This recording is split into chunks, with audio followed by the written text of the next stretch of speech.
Hello बच्चों, कैसे हो सभी। हम पढ़ रहे हैं class 11th math English medium NCERT CBSE and RBSE. हमने अपनी प्रीवियस वीडियो में एक्सरसाइज 5th थी कॉम्प्लेक्स नंबर, वो स्टार्ट कर दी थी, जिसमें हमने पिछली वीडियो में आपको बताया था कि कॉम्प्लेक्स नंबर के बारे में। ठीक है कि कॉम्प्लेक्स नंबर क्या होता है कि कोई भी एक नेगेटिव रूट में जो वैल्यू होती है वो क्या होता है, कॉम्प्लेक्स नंबर होता है, जिसे हम x प्लस में आयोटा y से लिखते हैं। और आयोटा की वैल्यू क्या बताई थी मैंने आपको, -1 अंडर रूट। उसके अलावा हमने आप लोगों को कल बताया था addition of two complex number के, टू कॉम्प्लेक्स नंबर का एडिशन कैसे होता है।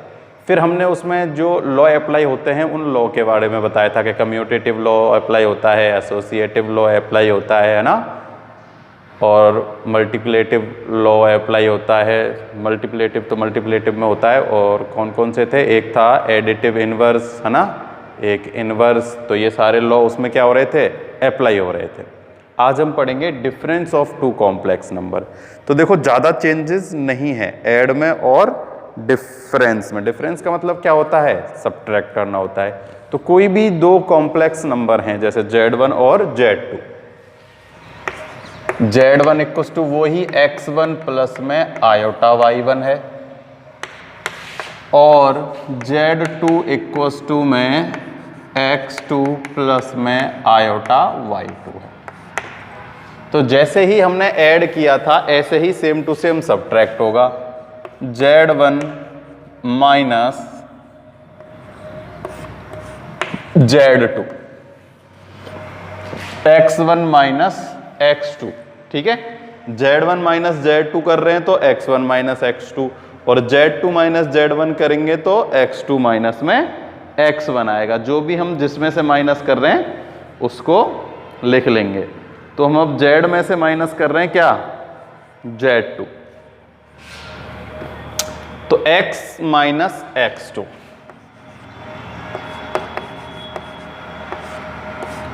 वही आयोटा आएगा बाहर। चलो अभी हम एक साथ उसको ही कर लेते हैं। ठीक है भाई, इसमें से इसको सब्ट्रैक्ट किया, अब इसमें से इसको सब्ट्रैक्ट करेंगे। तो देखो साइन जो था वो ऐसे के ऐसे ही रहेगा। प्लस कर रहे थे तो हम प्लस लिख रहे थे ना, और यहां होगा iota y1 minus iota y2। ठीक है, आयोटा हम ले लेते हैं बाहर,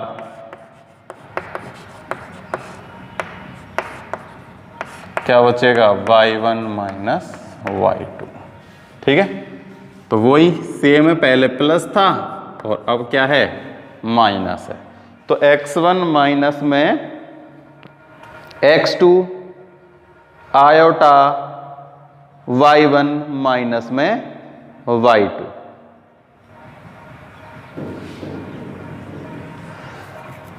और आयोटा बाहर लिया है तो आयोटा की वैल्यू होती है -1 में √1। तो देखो ये जो साइन है ना, ये हमें क्या करना पड़ेगा, माइनस से प्लस करना होगा। ठीक है, देखो दो नंबर हैं, ठीक है, सब्ट्रैक्ट करना है। इसमें से इसको सब्ट्रैक्ट करेंगे, ये साइन किसका है, प्लस का, तो ये साइन आएगा प्लस का। फिर इसमें से माइनस करेंगे इसको। अगर ये पॉजिटिव हैं और अगर यहां नेगेटिव हैं तो यहां भी क्या आ जाएगा, नेगेटिव आ जाएगा। हमने यहां पॉजिटिव लिए हैं दोनों, कैसे लिए हैं, पॉजिटिव लिए हैं ना, x1 माइनस x2 प्लस में आयोटा y1 माइनस में y2। अब जैसे एग्जाम्पल हम ले लेते हैं कोई भी, ये तो सिंपल मैंने नंबर में लिया। अगर हमें क्वेश्चन गिवन है कोई है ना, जैसे मैं नंबर लिख लेता हूं यहां कि हमें एक जो Z1 है वो गिवन है कितना, वो हमें गिवन है 1 प्लस में आयोटा 3, और जो Z2 है वो क्या गिवन है, वो हमें गिवन है -1 प्लस में 2 आयोटा। ठीक है, अब हमें ये एक दूसरे से सब्ट्रैक्ट करने हैं। तो देखो 1 प्लस में 3 आयोटा, इसमें से सब्ट्रैक्ट करना है क्या, 1 -1 प्लस में 2 आयोटा। ठीक है, देखो इस 1 माइनस क्या करेंगे, 1 करेंगे, Z1 minus Z2।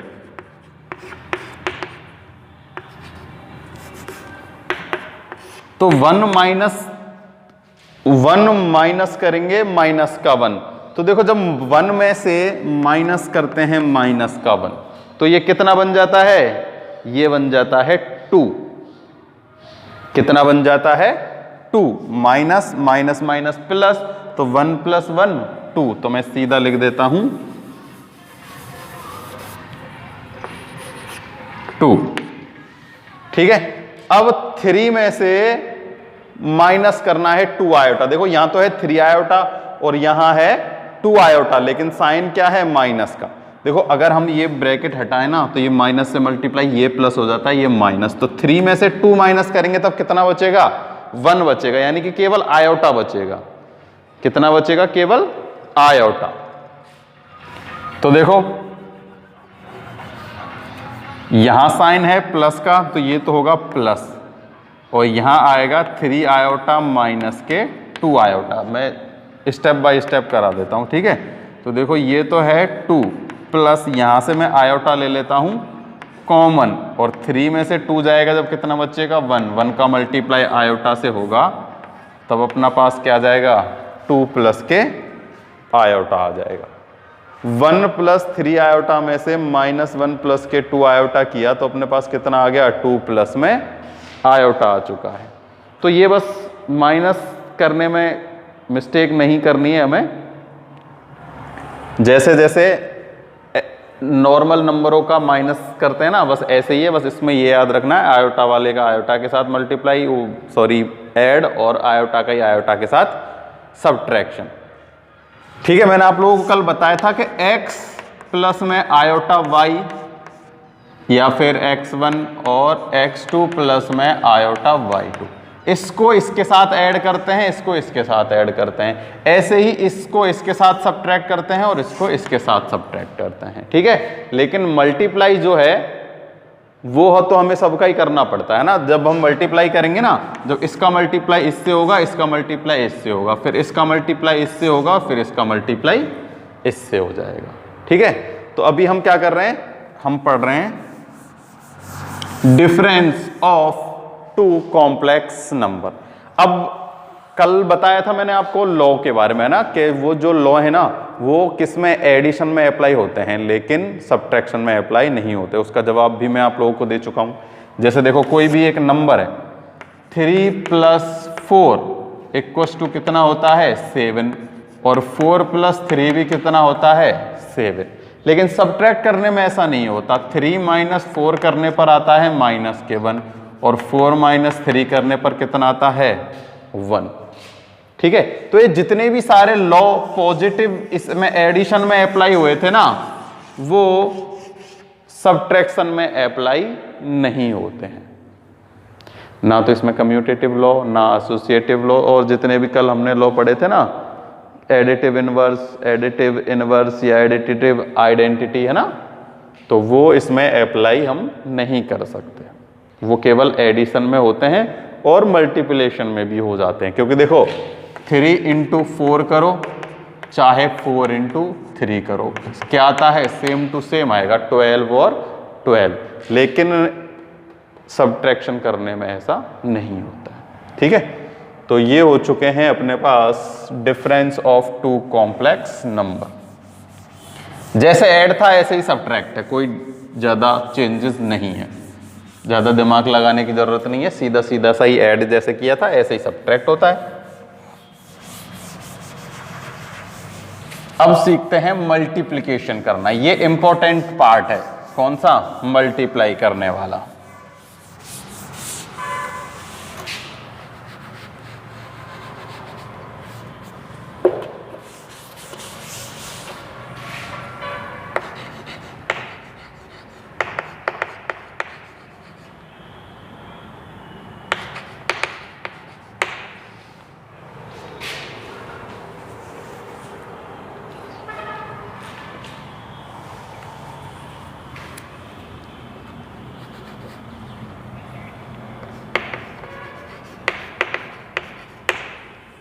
Multiplication of 2 complex number. तो देखो मल्टीप्लिकेशन, अगर हम सिंपल दो नंबरों में मल्टीप्लाई करते हैं 2 इंटू 3 और 3 इंटू 4, अगर इनका हमें यानी कि ये मान लो ऐसे है 2 + 3n और इनका हमें आपस में मल्टीप्लाई करना है, ठीक है। तो कैसे करते हैं, देखो इसका मल्टीप्लाई इससे होगा 2 into 3 plus 2 into 4 plus 3 into 3 plus 3 into 4 12, ठीक है। अगर कोई भी साइन बीच में नेगेटिव है, जैसे मान लो ये नेगेटिव है, ठीक है, तो 3 का मल्टीप्लाई तो होगा किससे, 2 से 6, फिर 3 का मल्टीप्लाई होगा 4 से, लेकिन आएगा माइनस के 8, 3 का मल्टीप्लाई 3 से तो प्लस के 3 और 3 का मल्टीप्लाई 4 से तो माइनस के 12। ऐसा साइन चेंज हो जाता है ना, सेम टू सेम इसमें भी ऐसा ही है।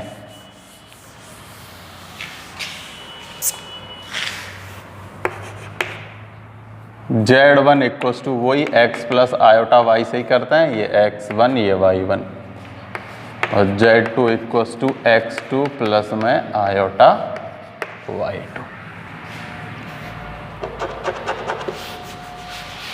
ठीक है। मल्टीप्लिकेशन करते हैं Z1 इंटू में Z2,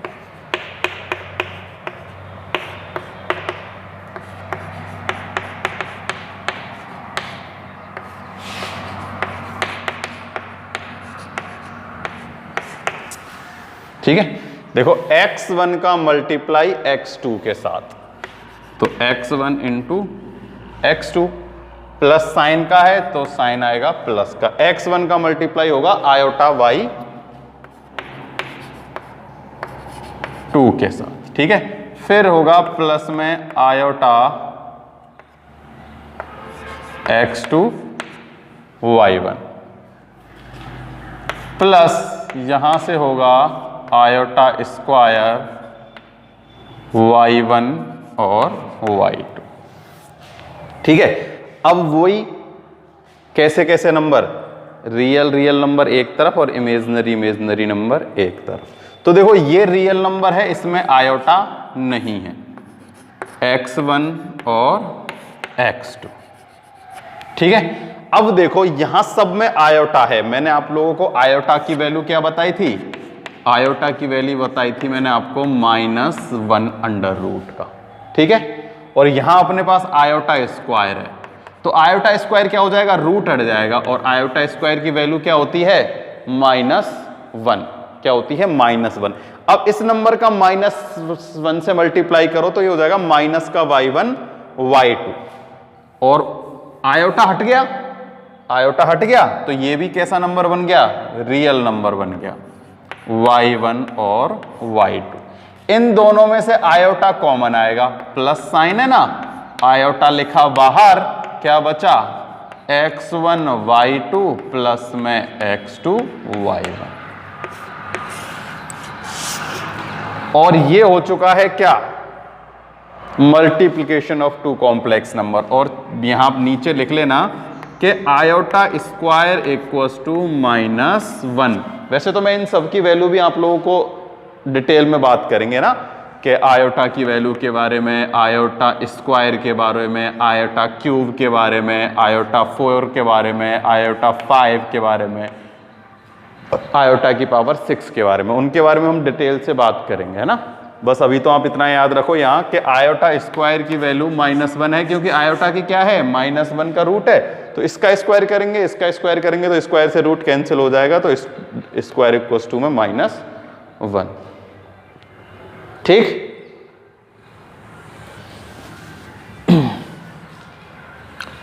सिंपल है, इसका मल्टीप्लाई इससे, इसका मल्टीप्लाई इससे, फिर इसका मल्टीप्लाई इससे किया, इसका मल्टीप्लाई इससे किया, यहां से दोनों में आयोटा आयोटा है तो आयोटा कॉमन लिया, ये और ये, इस आयोटा स्क्वायर से ये माइनस बन गया, तो यहां आएगा तो ये माइनस हो जाएगा, ठीक है ना। तो x1 x2 minus y1 y2 plus में आयोटा x1 y2 प्लस में x2 y1। अब चाहो तो हम एक नंबर लेके भी इनका आपको मल्टीप्लिकेशन करके दिखा देते हैं। देखो इंपॉर्टेंट है ये पार्ट, है ना, मल्टीप्लाई बहुत ज्यादा यूज में आने वाला है। क्योंकि ऐड और सब्ट्रैक्ट करना इजी है, वो हम आसानी से कर सकते हैं, है ना, लेकिन इसमें क्या होती है, थोड़ी सी प्रॉब्लम आ जाती है। देखो Z1 हम ले लेते हैं कोई नंबर 2 माइनस के 3 आयोटा। साइन का जरूर ध्यान रखना है, बीच में कौन सा साइन है उसी हिसाब से करना है, और 1 प्लस में 2 आयोटा।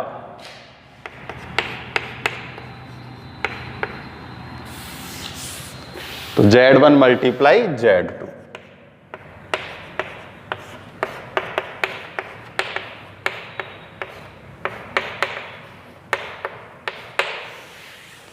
टू का मल्टीप्लाई 1 से 2 का मल्टीप्लाई 2 आयोटा से 4 आयोटा। अब -3 का मल्टीप्लाई 1 से, तो माइनस के 3 आयोटा, और इसका मल्टीप्लाई इससे जब करेंगे हम तो ये हो जाएगा 3 इंटू 6 आयोटा स्क्वायर, माइनस के आयोटा स्क्वायर, और 3 2 जा 6। ठीक है, देखो अब ये वाला पार्ट तो कौन सा है, x1 y1, और ये वाला कौन सा है, वो y1 और y2 वाला, और यहां आयोटा स्क्वायर है, आयोटा स्क्वायर की वैल्यू होती है -1, तो ये हो जाएगा प्लस का 6।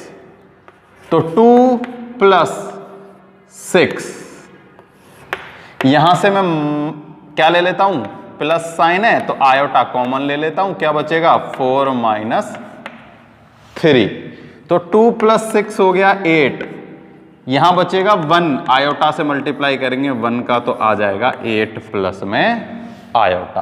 तो इन दोनों का मल्टीप्लाई क्या आ चुका है, इन दोनों का मल्टीप्लाई आ चुका है 8 प्लस में आयोटा।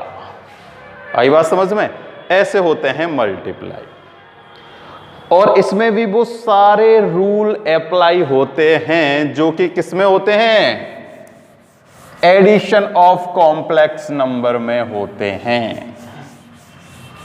हर एक उसको प्रूफ कराने की जरूरत है क्या, हर एक लॉ को है क्या, होनी तो नहीं चाहिए, क्योंकि मैं इनको सबको आप लोगों को उसमें प्लस में करा चुका हूं।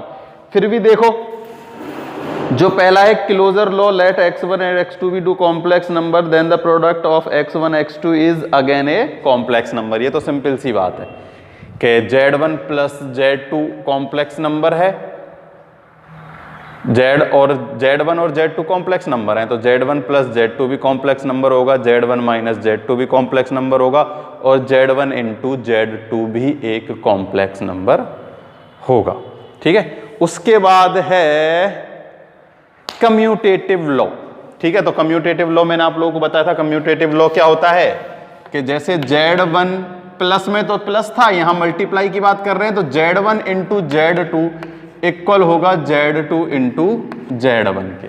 वही वाली बात है जो मैंने अभी बताया था कि 3 इंटू 4 इक्वल होता है 4 इंटू 3 के।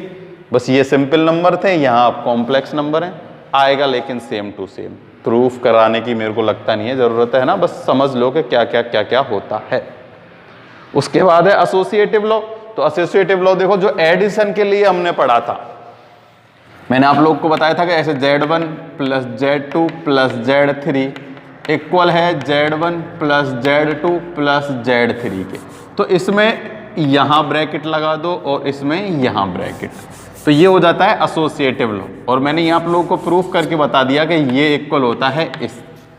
ये तो था किसके लिए, एडिशन के लिए। लेकिन मल्टीप्लिकेशन में क्या होगा कि Z1 इंटू Z2 का मल्टीप्लाई Z3 से, इधर ऐसे ही Z1 Z2 और Z3, इसमें भी ये लॉ अप्लाई होता है। देखो एक ही बात है, इनकी जगह मैं सिंपल से नंबर रख के देख रहा हूं। देखो 2 into 3 into 4, same 2 into 3 into 4। पहले इन दोनों का मल्टीप्लाई करो फिर इससे मल्टीप्लाई करो, या पहले इन दोनों का मल्टीप्लाई करो फिर इससे मल्टीप्लाई करो, कोई भी चेंजेस नहीं होगा। देखो 2 इंटू 3 6 इंटू 4 24, 6 इंटू 3 12, 12 इंटू 2 24। बस यहां कॉम्प्लेक्स नंबर है तो वही x प्लस आयोटा वाई और x प्लस आयोटा वाई उनका मल्टीप्लाई करके ऐसे कर लेना, कोई भी दिक्कत नहीं है। ठीक है, ये था कौन सा, एसोसिएटिव लॉ, और पहले था कम्यूटेटिव लॉ। अब है मल्टीप्लिकेशन आइडेंटिटी। पहले एडिटिव आइडेंटिटी थी, अब क्या है, मल्टीप्लिकेशन आइडेंटिटी है।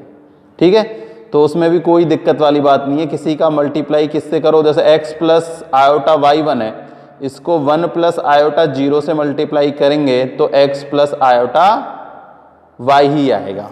ठीक है, सिंपल सा है। देखो x प्लस आयोटा y कौन सा है, ये है मल्टीप्लिकेटिव आइडेंटिटी। जैसे हमने उसमें एडिटिव आइडेंटिटी पढ़ा था ना, कि उसमें 0 प्लस आयोटा 0 से किया था, इसमें हमें किससे करना है, 1 प्लस में 0 आयोटा से। इससे जब मल्टीप्लाई करेंगे ना, देखो एक बार इसका इससे होगा तो x, इसका 0 से होगा तो 0, और फिर इसका इससे मल्टीप्लाई होगा तो सेम ये के ये ही आएगा। देखो 1 से मल्टीप्लाई, 1 से मल्टीप्लाई, इन दोनों का 0 से मल्टीप्लाई होगा तो वो 0 हो जाएंगे, ये का ये ही बचेगा। ठीक है, तो इसमें भी क्या होता है, मल्टीप्लिकेटिव लॉ जो है अपना वो अप्लाई होता है। उसके बाद है मल्टीप्लिकेशन इनवर्स। तो वही है मल्टीप्लिकेटिव इनवर्स भी, किसी का इनवर्स करो, है ना, कि भाई किसी नंबर में अगर उस नंबर के नेगेटिव पार्ट का, या हम बोलें रेसिप्रोकल का मल्टीप्लाई करते हैं तो क्या आएगा, सेम टू सेम 1 आ जाता है। क्या आ जाता है, 1। या फिर बोले तो मैंने आप लोगों को बताया था कि जैसे a इंटू, हमने किया था कि a प्लस b या जो भी है क्या आ रहा है, 0। तो जो ये हैं एक दूसरे के क्या हैं, एडिटिव इनवर्स हैं। ऐसे ही मल्टीप्लिकेटिव इनवर्स में क्या होता है कि जैसे कोई है z upon 1 upon z equals to 0। Multiplicative में एडिशन में ऐड हो रहा था, मल्टीप्लिकेटिव में मल्टीप्लिकेशन हो जाएगा। तो ये एक दूसरे के क्या हैं, रेसिप्रोकल है और मल्टीप्लिकेटिव इनवर्स भी है। तो सिंपल सी बात है। वैसे भी देखो z और 1 अपॉन z, 1 अपॉन z का मतलब क्या होता है, 1 अपॉन z का मतलब होता है z इनवर्स, और z और z इनवर्स हमेशा क्या होते हैं, 0 होते हैं। ठीक है,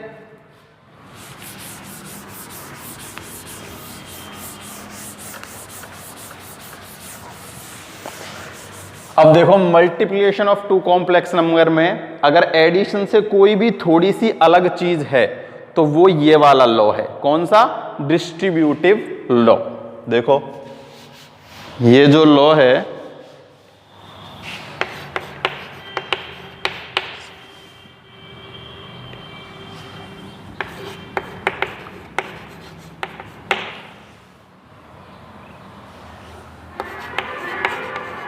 डिस्ट्रीब्यूटिव लॉ, देखो ये लॉ क्या कहता है, ये कहता है कि Z1 Z2 Z3 be any 3 complex number then Z1 Z2 plus Z3 equal होगा किसके, Z1 Z2 plus Z1 Z3 होगा इक्वल। देखो इनकी जगह मैं कोई नंबर लेके देखता हूं, ठीक है ना।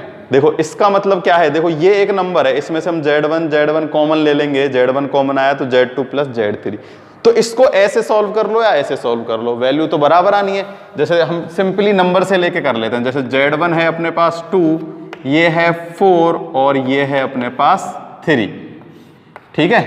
और इधर हम करते हैं 2 इंटू 4 प्लस 2 इंटू 3, ठीक है। अब इसको सॉल्व करो, 7 इंटू 2 14, 8 प्लस 6 कितना हो गया 14, तो 14 इक्वल्स टू कितना आया 40, ठीक है।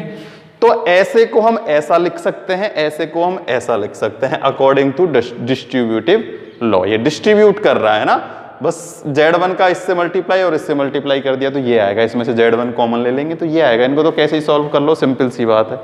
इसके अलावा अगर ये Z1 अलग था, अब हम Z3 अलग कर दें तो एक ही बात है, Z1 Z2 का मल्टीप्लाई Z3 से करो तो क्या आएगा, Z1 Z3 plus Z2 Z3, एक ही बात है।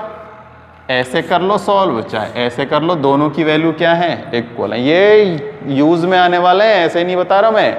क्वेश्चन में जब भी कोई चीज इस फॉर्म में होगी, हम उसे इस फॉर्म में राइट कर सकते हैं, इस फॉर्म की चीज को इस फॉर्म में राइट कर सकते हैं। सेम ही कंडीशन यहां अप्लाई होती है। तो इनको हम एक दूसरे में क्या कर सकते हैं, चेंज करके लिख सकते हैं ना। या तो इस फॉर्म में चेंज करके लिख सकते हैं या इधर वाली फॉर्म में चेंज करके लिख सकते हैं। तो ये हो गया multiplication of two complex number, और उसका लास्ट लॉ था जो डिस्ट्रीब्यूटिव लॉ। ठीक है, अब बात करते हैं डिवीजन की। किसकी बात कर रहे हैं, डिवीजन की। तो अलजेब्रा पढ़ रहे हैं हम भाई कॉम्प्लेक्स नंबर के, तो अलजेब्रा में तो सभी आएंगे ना, ऐड, सब्ट्रैक्ट, मल्टीप्लाई, डिवाइड। तो ऐड, सब्ट्रैक्शन और मल्टीप्लिकेशन तो हमने पढ़ लिया। अब बात करते हैं हम डिवीजन की।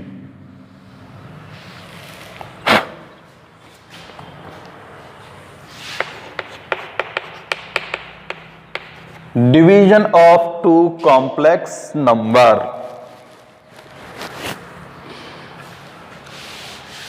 ऐसे ही सेम, Z1 क्या है, X1 प्लस आयोटा Y1, और Z2 क्या है, X2 प्लस में, ठीक है।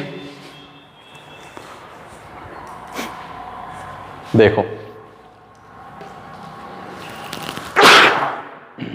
Sorry, Z1 divided by Z2। तो देखो हर जब भी हम डिवाइड करेंगे ना, तो जो मैं अब बताने वाला हूं ना, वो ही कॉन्सेप्ट हमें यूज करना है हर उस नंबर में। देखो इसमें पता है, जो अपने लिए रूट वाले नंबरों में जो कंडीशन अप्लाई होती है ना, रूट वालों में, वो सब कुछ इसमें है। कॉम्प्लेक्स नंबर है ही क्या, एक रूट में नंबर है जो कि नेगेटिव है, यही तो है। देखो हम जब भी ऐड करते थे रूट वाले नंबर का, जैसे कि 2√3 प्लस 4√3, ये कोई नंबर है, तो हम कैसे करते थे कि यहां से √3 लिया कॉमन, 2 प्लस में 4 कितना हो जाता था, 6√3। ठीक है, अगर हमें इनका मल्टीप्लाई करना होता था तो इसका मल्टीप्लाई इससे, भाई हमेशा ऐड इन दोनों को करते थे। और अगर जैसे ऐसे नंबर है कि जिनमें क्या है, 2√3 प्लस में 2√5, ऐसे ही होता था ना, तो हम 2 कॉमन ले लेते थे, √3 प्लस में √5 ऐसे लिखते थे। तो रियल और रूट वाले नंबर अलग अलग चलते थे। और अगर हमें डिवाइड करना होता था, ठीक है, जैसे कोई भी एक नंबर है, जैसे मान लो 5/√3, इसे हमें डिवाइड देना होता था, तो हम कैसे सॉल्व करते हैं ऐसे नंबर को, हमेशा इस नंबर को हम इधर मल्टीप्लाई करके ऐसे सॉल्व करते हैं, 5√3/3। ठीक है, रेशनलाइजेशन करके। सेम वही कॉन्सेप्ट यहां अप्लाई होता है। जब भी हम एक कॉम्प्लेक्स नंबर का दूसरे कॉम्प्लेक्स नंबर में डिवाइड देंगे, Z1 का डिवाइड देंगे किसमें, Z2 में, तो देखो X1 प्लस में iota Y1 upon X2 plus में आयोटा Y2, तब भी ऐसा आएगा। हमें रेशनलाइजेशन करना होगा। जब भी कोई भी डिवाइड में नंबर है, सिंपल भी कुछ भी है, अगर डिवाइड हो रहा है दो कॉम्प्लेक्स नंबर का, तो वो हमें रेशनलाइजेशन उसका करना ही करना है। तो देखो रेशनलाइजेशन करते हैं तो हमेशा साइन चेंज हो जाता है, X2 माइनस में iota Y2 upon X2 minus में आयोटा Y2। देखो नीचे तो फॉर्मूला बन गया और ऊपर वाले नंबरों का हमें मल्टीप्लाई करना है। ठीक है, तो देखो मल्टीप्लाई करना भी हमने आप लोगों को सिखाई दिया। X1 का मल्टीप्लाई X2 से करेंगे तो कितना आएगा, X1 X2। ठीक है, अब इसका मल्टीप्लाई इससे होगा, फिर इसका मल्टीप्लाई इससे होगा। तो देखो अब X1 का मल्टीप्लाई X2 से करते हैं, तो X1 का X2 से हो गया, अब X1 का कर रहे हैं इससे, तो देखो माइनस आएगा। इसका मल्टीप्लाई इससे करेंगे ना, तो माइनस का आयोटा X1 Y1, और यहां आ जाएगा प्लस का आयोटा x2 y1। अब इसका मल्टीप्लाई इससे करेंगे तो देखो माइनस के आयोटा स्क्वायर y1 और y2, लेकिन यहां आयोटा है तो ये क्या हो जाएगा, आयोटा हटा के हम इसे लिख देंगे plus. Iota square sine change कर देता है, हमेशा ध्यान रखना। आयोटा स्क्वायर की वैल्यू क्या होती है, माइनस के 1, तो प्लस को तो माइनस कर देता है और माइनस को प्लस कर देता है, आयोटा स्क्वायर। अब देखो ए स्क्वायर ए प्लस बी ए माइनस बी का फॉर्मूला लग गया। हमेशा रेशनलाइजेशन का सबसे अच्छा जो फायदा होता है वो यही होता है कि उसके जो डिनोमिनेटर है उसमें क्या बन जाता है, जिसका रेशनलाइजेशन करते हैं वहां ए प्लस बी ए माइनस बी का फॉर्मूला। तो देखो ए का स्क्वायर किया, x2 का स्क्वायर माइनस इसका स्क्वायर किया तो इसका स्क्वायर क्या होगा, आयोटा स्क्वायर और y2 का स्क्वायर। ठीक है, वही आयोटा स्क्वायर -1 होता है, इसलिए ये क्या हो जाएगा, जो माइनस आना चाहिए था यहां पर वहां पर अब क्या आ जाएगा, प्लस आ जाएगा। क्या आ जाएगा, प्लस। इनको अब जैसे हम लिखते हैं ऐसे लिख लेते हैं, x1 x2 को एक साथ और y1 y2 को एक साथ।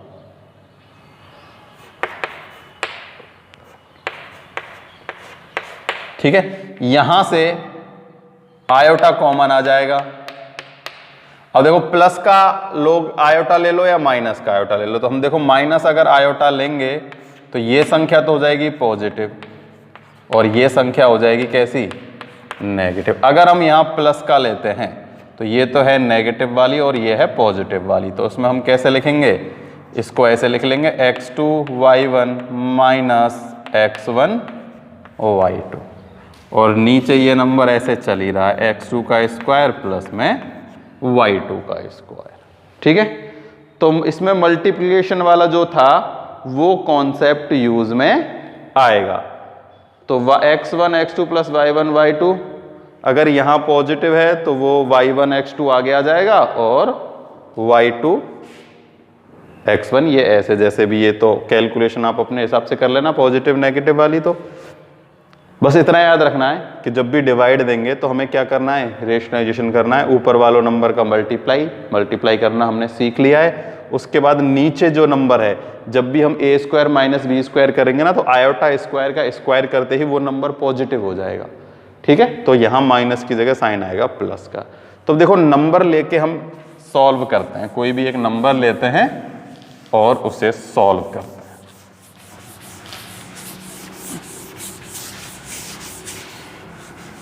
Z1 और Z2 कोई भी एक हम क्वेश्चन की तरह से सॉल्व करके देखते हैं। जैसे हमें गिवन है Z1 तो है 1 प्लस में आयोटा, 1 प्लस में आयोटा और ये ले लेते हैं हम 1 माइनस आयोटा। ठीक है, तो 1 plus iota upon 1 minus iota. Rationalization करेंगे तो 1 प्लस आयोटा और 1 प्लस में आयोटा। सिंपल सा है, ये तो हो गया 1 प्लस आयोटा का होल स्क्वायर अपॉन ये हो गया 1 माइनस आयोटा स्क्वायर, तो यानी कि प्लस के 1। ठीक है, अब चाहो तो यहां अपन होल स्क्वायर ओपन कर सकते हैं। क्या ओपन कर सकते हैं, होल स्क्वायर ओपन कर सकते हैं। तो देखो होल स्क्वायर ओपन करते हैं, a का स्क्वायर प्लस b का स्क्वायर प्लस में 2ab यानी कि 2a आयोटा और अपॉन में कितना चल रहा है, ये 2 चल रहा है। तो देखो आयोटा स्क्वायर की वैल्यू हमें पता है -1 है, तो 1 माइनस 1 प्लस में 2 आयोटा अपॉन में 2, तो 1 से 1 कैंसिल हो गया, 2 आयोटा अपॉन में 2 है, 2 से 2 कैंसिल हो गया, क्या बचा है, केवल आयोटा बचा है। केवल क्या बचा है, आयोटा। तो ऐसे देते हैं हम क्या, डिवीजन, यानी कि डिवाइड देते हैं एक कॉम्प्लेक्स नंबर का दूसरे कॉम्प्लेक्स नंबर में। आगे ना समझ में, तो थोड़ी सी प्रैक्टिस करना डिवाइड देने की और मल्टीप्लाई करने की, है ना। मोस्टली लोग बाग इनमें ही मिस्टेक करते हैं। डिवाइड देने में मल्टीप्लिकेशन का भी यूज़ होता है, इसलिए पहले मल्टीप्लिकेशन का प्रैक्टिस करना, फिर डिवाइड की प्रैक्टिस करना, ठीक है। तो आज हम पढ़ चुके हैं, क्या क्या पढ़ा आज हमने? आज हमने एक तो पढ़ा difference of two complex number, उसके बाद फिर हमने पढ़ा multiplication of two complex number, और फिर पढ़ा हमने division of two complex number. तो आज हम इतना ही पढ़ेंगे। कल हम आप लोगों को बताएंगे पावर ऑफ आयोटा के बारे में, ठीक है। आयोटा की जैसी भी पावर है उनकी वैल्यू के बारे में हम डिटेल से कल डिस्कस करते हैं। समझ में आया हो तो वीडियो को लाइक करना, कमेंट करके मुझे बताना, ठीक है। आज के लिए इतना ही, थैंक यू।